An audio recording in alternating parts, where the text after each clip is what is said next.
I always thought people were so cute when they have the little cheeks and they're like rosy, but mine are pretty plain.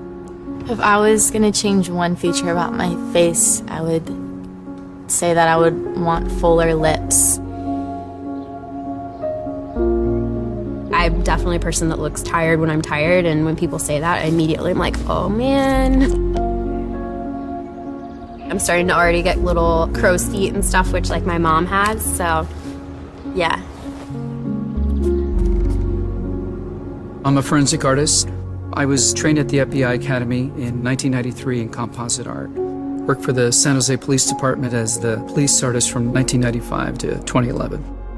We didn't really know what we were doing, so that was nerve-wracking for everyone. I showed up to a place I had never been and walked into this big warehouse, and at the very end there was a guy with his back to me with a drafting board. I had a curtain separating me so that I don't see him. We'll begin. First of all, tell me about your hair. Brown, long, I guess a little bit past my shoulders.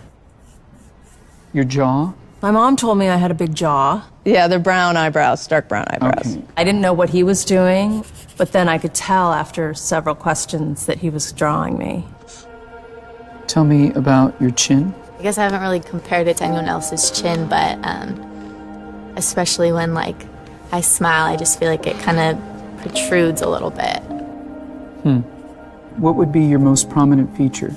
I kind of have a fat, rounder face. The older I've gotten, the more freckles I've gotten. You sort of realize, oh man, now I have to talk about myself and think about my looks. I'm 40, so I'm starting to get a little bit of the crow's feet thing going on. Once I get a sketch, I say thank you very much, and then they leave. I don't see them. I still didn't know.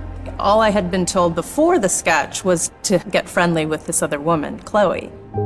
Today I'm going to ask you some questions about a person you met earlier, and I'm going to ask you some general questions about their face. She was thin, so you could see her cheekbones.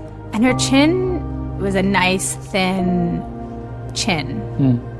The women were really critical about moles or scars or things like that, and yet they were describing just a normal, beautiful person. She had nice eyes. They lit up when she spoke and were very expressive. The length of the nose, what is that like? Short. Short. Yeah, cute nose. Her face was fairly thin. She had blue eyes, very nice blue eyes. Okay.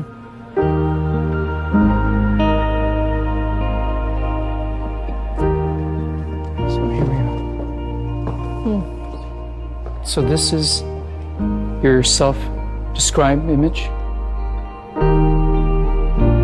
And then somebody else described you and I did this sketch.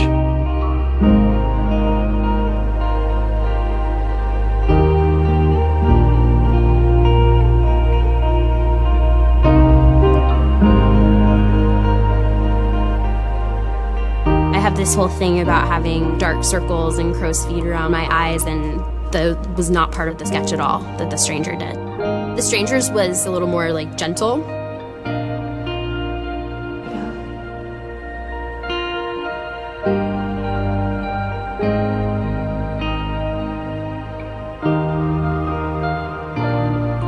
It's pretty different. Which is very strange.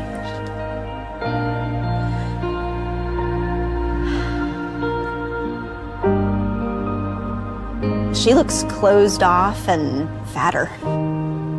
She just looks kind of shut down. Sadder, too. The second one is more beautiful. You think they're catching more of that from you? Yeah.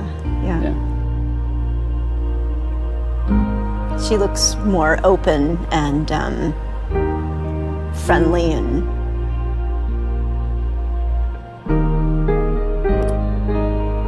happy.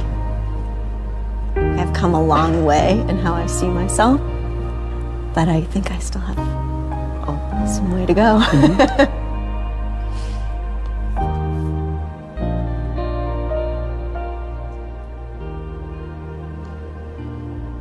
have some work to do on myself.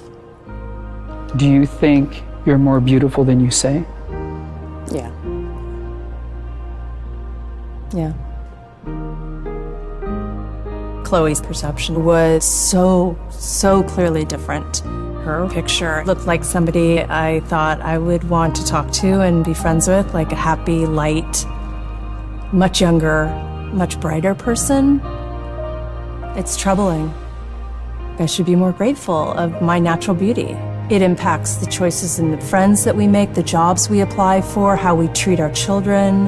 It impacts everything. It couldn't be more critical to your happiness. Our self-perceptions are generally kind of harsh and unbecoming when really that's not how the world sees us. We spend a lot of time as women analyzing and trying to fix the things that aren't quite right, and we should spend more time appreciating the things that we do like.